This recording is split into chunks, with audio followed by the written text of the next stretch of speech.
a former member of al-Qaeda in Yemen, who was once so entrenched in terror he was trusted with finding Anwar al-Awlaki a wife, says not only does he think the U.S. is likely next on the list, but that an attack on American soil is likely to unfold over the next 2 weeks. Morton Storm is a one-time terrorist turned CIA double agent. He is co-author of Agent Storm, My Life Inside Al-Qaeda and the CIA. Morton, thank you for being here. Why do you put such a specific time frame on it, 2 weeks? I do it because the people who are on the run at the moment from Isis in Europe are very desperate, and they know that time is up, and they will need to do as much damage as possible. And for that, I believe that within the next 2 weeks, that we will have an attack in Europe again. We have just seen in Germany now in Hanover that there is a very strong evidence that that the German authorities have stopped the terrorist attack. So it's quite severe in Europe now, and I also believe that copycats in America will do the best to do what their brothers have done in Europe. Because I know you believe that, and you've worked with them, you know these people, that if in their minds America is the real trophy. Yeah, you know, when I infiltrated these people, you need to understand their mind. You need to understand, you know, the mentality of them. How do they think in order to predict what you want to do? And that was my success in my work. You know, I was one of the best. So that's why I am saying quite confidently that I believe that something within the next 2 weeks will happen. How could they do something, in your view, as coordinated here in the States as we saw in Paris?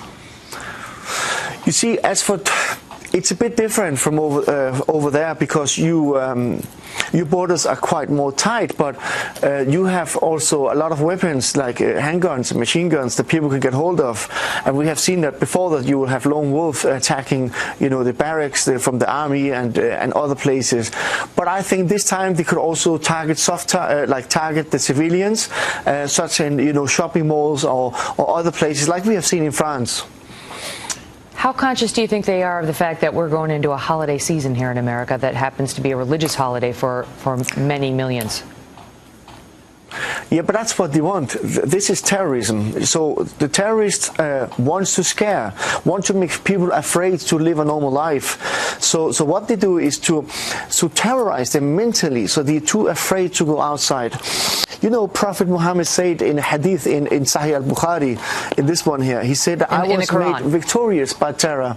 This is the hadith, this is the sayings of Prophet Muhammad, which 99% of all Sunni Muslims follow. So he said in this book here, I have been made victorious by terror. So what it means is he terrorized his enemies, so he was scared, even if the enemies were not there, but they were just scared of him. There's no thought whatsoever. They don't follow any conventional battle lines. There's no women and children exception. They go shoot up anybody. Yes, I will quote from here, because I do not want people to think that I am saying something from my own mind. In this book here, Sahih al-Bukhari, hadith number 3012, it's book of jihad, it says that it is permissible, if it serves the cause, to kill women, children and babies. Is this radical Islam? Is that what you're talking about, radical Islam? No, you know, this is fundamentalistic. This is literally in the book. This is in the book.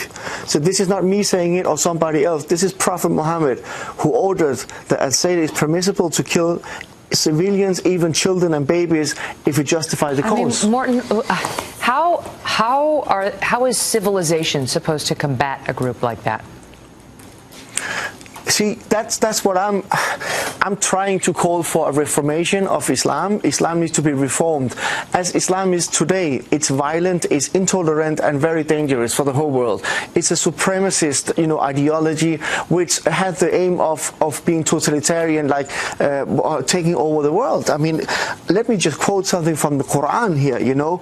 This is Surah number 8 Al-Anfal, verses 39, and it says, and fight them until there is no more fitna, means disbelief or other religion, other besides Allah, and the religion alone will be for Allah. So in Islam, in the Quran, Allah encouraged the Muslims to keep on fighting until there are no religion left. That means everything is wiped out. Every non-Muslim is an infidel, and every non-Muslim needs to be eliminated. So I do not understand.